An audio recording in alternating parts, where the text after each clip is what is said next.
हे सखी कैसन होला बलमुआ के गाँव हो। हे सखी कैसन होला बलमुआ के गाँव हो। हे सखी कैसन होला बलमुआ के गाँव हो।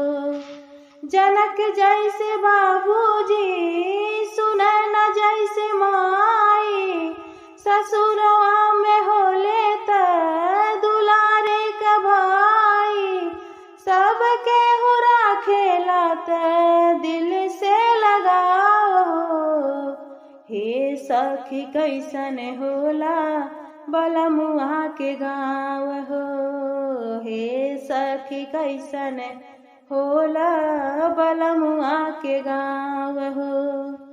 सच कहा नैहर से त ससुरवा बसुखवा, ननदी जेठनिया त देली बहुत दुखवा।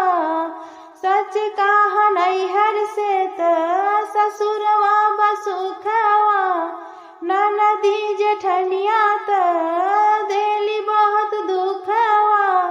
भावेला भसुर जी के बोली के भाव हो। हे सखी कैसन होला बलमुआ के गाँव हो। हे सखी कैसन होला बलमुआ के गाँव हो। हे सखी कैसन होला बलमुआ के गाँव हो।